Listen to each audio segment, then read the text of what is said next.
están? Bienvenidos a Marca Registrada, esta nueva semana informativa en que hay muchas noticias. Estamos listos para el debate que les habíamos prometido. Nos acompaña Alejandra Zúñiga Fajuri, bienvenida, académica de la Universidad de Valparaíso, presentada con el apellido de su madre también. Muchas gracias. Como diríamos todos. Sí. La vamos a presentar también Felipe Lyon. ¿Cuál es el apellido, su segundo apellido? Para hacerle honor a su madre también. Emiliano García es mi nombre. Perdón, Emiliano, qué bruta. Ya. todo mal. Ahí está, presentado entonces con los dos apellidos. Mira que soy bruta, yo cambiando más encima los nombres, lo único que me faltaba. Toda la razón. Emiliano García Bobadilla, abogado y asesor legislativo de la Fundación Jaime Guzmán. Ahí está entonces presentado ambos con los dos apellidos. Estamos haciendo más honor femenino. ¿Por qué? Porque vamos a hablar del tema de la Constitución, pero uno de los miles de temas relevantes es el tema de las cuotas, y uno, en virtud del tiempo en el que quiero que nos centremos también, es respecto de la paridad de las cuotas, que pueden ser o de candidatas o de escaños reservados, o que no haya ninguna de las dos cosas, ¿no? Primero quiero preguntarles si ustedes creen que el momento constituyente es una instancia distinta, por ejemplo, a las elecciones legislativas, que se dan periódicamente, y que por lo tanto requeriría, sea cual sea la medida afirmativa, de una medida distinta o no. Sí, a mí me parece que la respuesta a tu pregunta es sí, ¿no? Evidentemente este es un momento único en la historia de nuestro país, donde se hace más necesario que nunca legitimar el proceso mediante mecanismos de inclusión, ¿no? Un mecanismo de inclusión que no permita la paridad en la distribución de los escaños, digamos, o de los puestos en esta convención constituyente.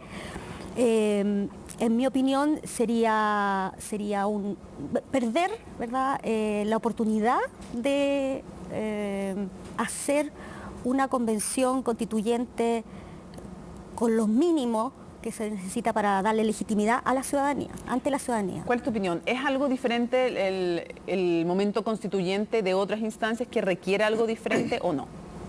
A ver, yo creo que en primer lugar, efectivamente hemos llegado a un momento que hemos denominado momento constituyente. Hay un proceso anterior que se dio, pero llegamos a este momento constituyente por un acuerdo político, digamos, un acuerdo de paz por una nueva constitución. Y creo yo que más allá de eso, pienso que quizás lo relevante no es tanto que esto esté representado por cierto grupo, sino que más bien lo importante es que esto sea un proceso, en primer lugar, realmente democrático, de una democracia representativa, es decir, en la que el voto de cualquier ciudadano vale lo mismo que el del resto, digamos, y por otra parte, que sea un proceso evidentemente transparente y donde las competencias, finalmente, la competencia por llegar a la Comisión Constituyente sea bajo las mismas reglas de una democracia representativa. Entonces, ¿no crees que sea necesario ninguna medida de afirmación? Por esto, expliquémoslo en fácil, quiere decir o cuotas de postulantes o escaños reservados o otras medidas que pueden ser como cambiar el orden en las listas, que encabece una mujer. ¿Son o no son necesarias esas medidas? Yo creo que lo que es necesario es que el proceso sea absolutamente democrático. ¿Y eso qué quiere decir? ¿Que son necesarias o no las medidas para entender respecto a esas medidas? Que sea basada en una democracia representativa, en la que todos compiten en igualdad de condiciones, hombres, mujeres, sin medidas de afirmación, indígenas, efectivamente, ya. Por el escaño. Entiendo su punto. Alejandra. Bueno, yo no estoy de acuerdo, porque si algo nos demuestran las estadísticas, nuestras lamentables estadísticas de participación de las mujeres en los espacios de poder en Chile, y en particular en el Parlamento, que es un 23%. 23% después de la ley de cuotas. Después de la ley de cuotas, efectivamente, después de la ley de cuotas, antes era menos, es que en verdad esta democracia no nos representa, ¿no? Esta democracia no representa a las mujeres, que somos un 51% de la población chilena. ¿No es una falla para la democracia, como plantea Alejandra, el que las mujeres estemos subrepresentadas en las distintas instancias de poder y sobre todo en una constituyente que es como la más simbólica, la más importante tal vez. Claro, pues si partimos de la base como de que al final del día lo que importa es que se representen ciertos grupos en la constituyente, uno podría llegar a esa conclusión. Pero vamos a una discusión de fondo, es decir, nosotros estamos por una democracia representativa o una democracia de cuerpos o podríamos decir corporativa. Entonces, si nosotros queremos solucionar este problema, si nosotros queremos abordar el problema de fondo, bueno, veamos cuál es la discusión o hacia dónde queremos apuntar la discusión. A una democracia, en definitiva, en la que son las minorías o los grupos vulnerables, podríamos decir en un sentido genérico, los que se representan, o son las personas individualmente a través del representante.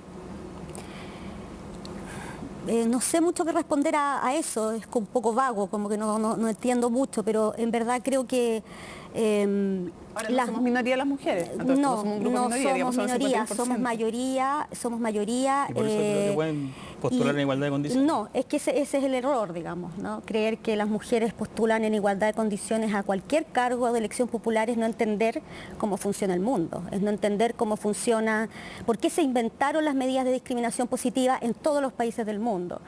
Existen medidas de discriminación positiva porque las mujeres no logran llegar a los espacios de poder porque son discriminadas.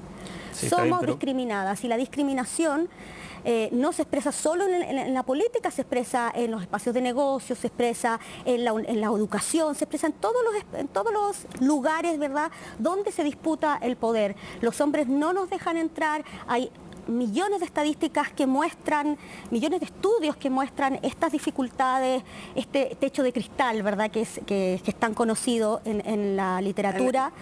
Y lo primero que tenemos que tener claro, digamos, es que no estamos en igualdad de condiciones. Decir eso es no entender el problema. O sea, a ver, yo creo que en primer lugar hay que probar el punto, es decir, me parece a mí que decir, bueno, por las mujeres no participan en igualdad de condiciones, hay que probar en qué sentido, qué es lo que significa exactamente eso. Sí, eso también me parece una afirmación un poco vaga. Es la constatación de un hecho y de ese hecho yo no puedo deducir nada. Ahora, sí creo que los espacios que hoy día existen para que participen las mujeres se han aumentado, me parece bien, pero tampoco ha aumentado sustancialmente porque a pesar de que hay una ley de cuota y hay una ley que en el fondo corrige esto, no aumenta la participación. Luego, el problema quizás no está tanto en que nosotros otorguemos ciertas ventajas concretas en dar escaños reservados a las mujeres, o por ejemplo, más allá de las mujeres, otro tipo de qué sé yo, minorías indígenas, por ejemplo, etcétera. Creo que ahí está el tema. ¿Cómo nosotros vamos a abordar ese Se los hago una punto pregunta, se las hago de otra forma. Si no es por discriminación, ¿cómo podríamos explicarnos que las mujeres estén subrepresentadas? ¿Podríamos explicarlo por incapacidad? Exactamente, yo quería ir exactamente a eso que tú estás diciendo. No, yo lo pregunto porque me pueden decir que sí o que no. Es exacto. A ver, las mujeres somos el 51% de la población. Somos desde hace muchos años minoría en la universidad. Mayoría, perdón, en la universidad. Somos mayoría en la mayoría de las carreras, somos mayoría. Además, somos mayoría en los partidos políticos, en lo que son afiliaciones, la militancia de partidos políticos. No sabía. Sí. No sé. Y además obtenemos en general las mejores calificaciones. Con todo eso, las mujeres llegan al mundo laboral, llegan al mundo de la política y eso, el resultado de eso es que el 90% de quienes obtienen los cargos son hombres. Entonces, es lo mismo que estás diciendo tú, Mónica, es exactamente eso. La única conclusión que nos puede quedar es que las mujeres somos efectivamente menos capaces. Ojo que yo ni siquiera lo estoy diciendo. En esta ocasión, tengo mi opinión al respecto, en esta ocasión lo estoy preguntando y les estoy preguntando a ustedes. No hay otra explicación. ¿Cuál sería la explicación? ¿Por qué no hay más representación de las mujeres si es que somos el 51%? O sea, ¿qué será entonces? ¿Por qué no estamos? Yo creo que apuntar a una monocausalidad, es decir, concluir inmediatamente que es porque las mujeres son menos capaces, yo creo que nadie lo ha afirmado y yo no lo afirmo y creo que... No, yo nunca he dicho que tú lo hayas afirmado, estoy poniendo hipótesis. ¿Por qué podría ser si no fuera por discriminación? ¿Qué podría estar afectando que las mujeres no lleguen a la política? Bueno, yo creo que en primer lugar hay un tema con cuál hasta ahora ha sido como el rol que se ha asumido efectivamente la mujer en la sociedad y los espacios que más allá del espacio concreto de la mujer determinado por una ley, etcétera, sino que yo creo que debe apuntar más hacia quizás cambiar la cultura de cómo se ha generado esto. Ahora, creo yo que en ese sentido no es una solución, tampoco no pasa por eso, reservar escaños finalmente a un grupo determinado, puede ser mujeres o puede ser cualquier otro, porque a mi juicio eso distorsiona la democracia al final del día. Pregunta para que ustedes la contesten. ¿Distorsiona o no la democracia el hecho de que un grupo no esté bien representado en una instancia de poder? La respuesta puede ser sí o no, pero me gustaría que ustedes la respondieran y por qué, además. O sea, me refiero, si hay un 51% de mujeres, que sea, no sé, el 20% de la constituyente, ¿distorsiona o no la democracia, que en el Parlamento sean menos o no? La respuesta, insisto, puede ser sí o no. Me gustaría que ustedes me digan. Sí, yo creo que claramente distorsiona la democracia. El problema, lo que está mostrando eso es que las mujeres, por razones que esto está demostrado en distintos estudios, ¿verdad? Por razones que no dicen relación con sus méritos ni con sus capacidades, no logran llegar a esos espacios de poder. Se trata de democracias fallidas, se trata de democracias que no están representando los intereses de las mujeres y se trata de democracias que finalmente terminan ocultando, ¿verdad?, todo aquello que en verdad es importante para las mujeres. Emiliano, ¿es o no un problema para una democracia que no haya suficiente representación o que estén subrepresentados ciertos grupos, en este caso la mitad de la población? Yo creo que no necesariamente porque las mujeres no estén representando el 50+1 en el total de, por ejemplo, un congreso. No, me imagino que no necesariamente, pero me refiero entre eso y un 20%, un 25%. No, yo creo que ¿es o no un problema? Podría ser que no, pero quiero sus opiniones. Yo creo que lo quiero abordar desde otra perspectiva. Es decir, hay un principio fundamental acá que es la igualdad ante la ley, que es el principio, digamos, básico de una democracia. Y eso implica, desde el punto de vista de la elegibilidad democrática o del candidato, implica que cada persona es a la vez un voto. Cada persona, cada ciudadano es un voto. Entonces creo yo que el hecho de que las mujeres o cualquier grupo tenga algún tipo de protección a la hora de ser elegido o a la hora de determinar ciertos escaños, me parece a mí que distorsiona la democracia. Sí, evidentemente es necesario que haya mayor participación, pero esa participación no puede ser una participación que esté protegida, vulnerando al final del día o saltándose un principio democrático. Ya. Quiero que entonces, todos dicen que no es por falta de capacidad, no están de acuerdo, todos están de acuerdo en que estamos subrepresentadas las mujeres. Me gustaría saber qué mecanismos hay y en eso quiero darte la palabra, Alejandra, porque a través de redes sociales se hizo bastante conocido un sistema que se ha ocupado, por ejemplo, en la elección italiana de municipios, si no me equivoco, de 1982 puede ser, puedo equivocarme en la fecha, que es esto de una persona, dos votos. En el fondo, que haya una lista de hombres y una de mujeres. Me gustaría que lo explicara y que también me dieras tu opinión, Emiliano, respecto de esta propuesta que ya han adherido varias personas a ella. Sí, a ver, es una propuesta que la construimos como una alternativa a las otras propuestas que se han ido manejando para formar parte en esta comisión constituyente. Es la que más se permite acercarse a la paridad y lo que hace es efectivamente dividir el voto en dos.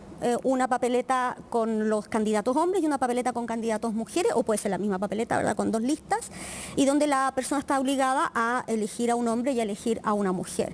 La idea efectivamente es permitir que de alguna forma las mujeres compitan entre ellas y los hombres compitan entre ellos, no que hay una competencia que es desleal en este momento en todas partes, digamos. ¿Sería el doble constituyente? ¿Implicaría 155? Sí, implicaría 310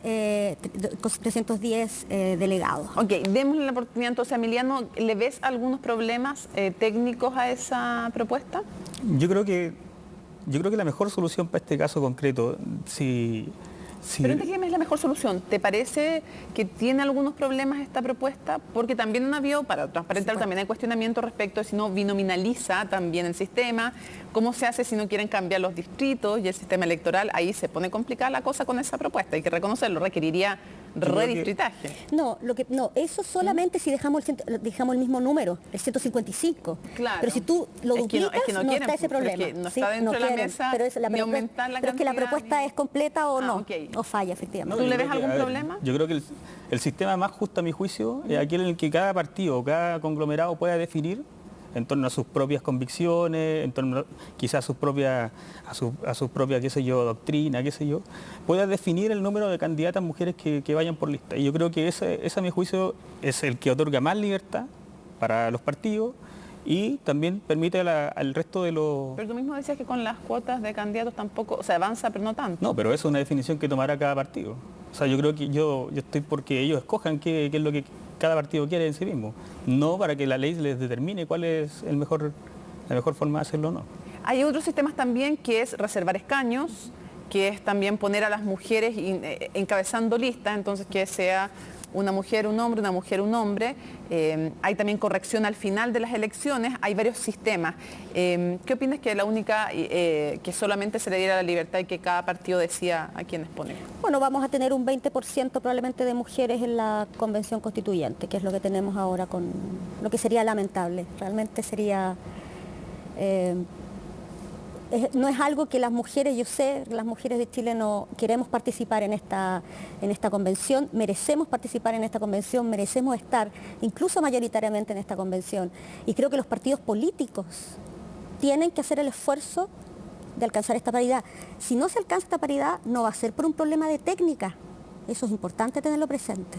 Si no se alcanza la paridad, no va a ser porque es muy difícil, porque es muy complejo, no. Va a ser porque los partidos políticos no creen en la paridad y no quisieron hacerlo. ¿Crees tú que si no se hace ninguna medida afirmativa vamos a terminar con un 20% de mujeres en la Asamblea Constituyente solamente y que eso va a ser positivo o negativo? Uno podría hacer muchas especulaciones. Lo importante es el momento de realidad que son las elecciones. Yo creo que si cada partido se compromete a llevar, por ejemplo, la mitad, es una convicción interna de cada partido. No, estimo yo que no corresponde a la ley determinarlo. Pero si la mitad llevan la mitad, digamos, de candidatas mujeres, creo yo que podría perfectamente aumentar ese número. No es lo que me gusta a mí. No me gusta que haya un 20% de mujeres, digamos, representadas políticamente. ¿Qué le gustaría? Me gustaría que hubiese más participación, pero tampoco esto no se trata del sistema de... ¿Cómo lograrlo? En el fondo no se trata de torcerle la mano al sistema o saltarse un principio democrático con tal de otorgar una representación que quizás no se gana con los votos. Y creo yo que el esfuerzo está en llamar a hacer participar a las mujeres. Perfecto. Quiero agradecerles a ambos. Este es un tema que estamos recién empezando a debatir, pero que es importante poner sobre la mesa. Sabemos que hay otros grupos también, como por ejemplo los pueblos originarios, que también están solicitando ser representados y no estar subrepresentados en una instancia constituyente. Pero estamos recién empezando a esbozar estos temas y es importante poner las posturas sobre la mesa. Así es que termina Marca Registrada, pero viene por supuesto las noticias en CNN y en Chilevisión. Así que quédense con nosotros.